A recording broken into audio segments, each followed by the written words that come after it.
एक पल में सब कुछ बदल गया। युवराज फरार हो गया और उसकी सजा मन्नत को दे दी गई। जिस इंसान पर मन्नत ने सबसे ज्यादा भरोसा किया, वही अब उसे दोषी मान रहा है। क्या वाकई युवराज के भागने के पीछे मन्नत का हाथ है, या फिर यह किसी बड़े खेल की शुरुआत है? नए प्रोमो की शुरुआत ही भारी माहौल के साथ होती है। मन्नत का चेहरा डर, हैरानी और टूटे हुए भरोसे की कहानी कह रहा है। युवराज के फरार होते ही हालात उसके खिलाफ हो जाते हैं। बिना पूरी सच्चाई जाने हर उंगली मन्नत की तरफ उठ जाती है। विक्रांत का गुस्सा साफ दिखाई देता है, उसकी आंखों में सवाल हैं और दिल में शक।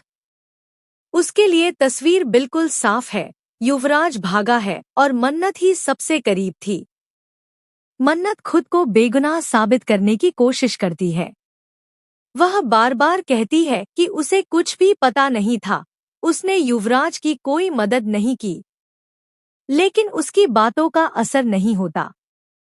हर छोटी बात को उसके खिलाफ सबूत बना दिया जाता है। गलत वक्त पर उसकी मौजूदगी, कुछ अधूरे जवाब और उसका बीता हुआ कल, सब कुछ अब शक के घेरे में है। विक्रांत का भरोसा धीरे धीरे टूटने लगता है। विक्रांत मन्नत से सीधे सवाल करता है, तुम वहां क्यों थी? तुमने युवराज को रोका क्यों नहीं? तुमने मुझसे सब कुछ साफ क्यों नहीं कहा? मन्नत खुद को अकेला महसूस करती है। वह विक्रांत को याद दिलाती है कि उसने हमेशा सच का साथ दिया है। उसके पास युवराज को बचाने की कोई वजह नहीं थी। लेकिन विक्रांत अब सुनने को तैयार नहीं है। उसका गुस्सा सिर्फ शक का नहीं, बल्कि टूटे भरोसे का है। बात बढ़ती है और पुराने जख्म फिर से हरे हो जाते हैं। मन्नत समझ जाती है कि उसका अतीत एक बार फिर उसके खिलाफ खड़ा कर दिया गया है। घर का माहौल बदल जाता है। लोग चुपचाप मन्नत को देखने लगते हैं, जैसे वह पहले से ही दोषी हो। अब यह सिर्फ युवराज के भागने का मामला नहीं रह जाता, बल्कि मन्नत के चरित्र और इरादों पर सवाल बन जाता है। अंदर ही अंदर मन्नत टूट रही होती है।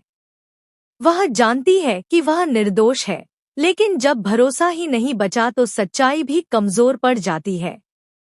वह खुद से पूछती है, जब भी उसे सबसे ज्यादा सहारे की जरूरत होती है, सच उससे इतना दूर क्यों हो जाता है? वह चाहती है कि विक्रांत उसका साथ दे, लेकिन विक्रांत उससे दूर होता चला जाता है। प्रोमो का अंत मन्नत को अकेला खड़ा दिखाता है।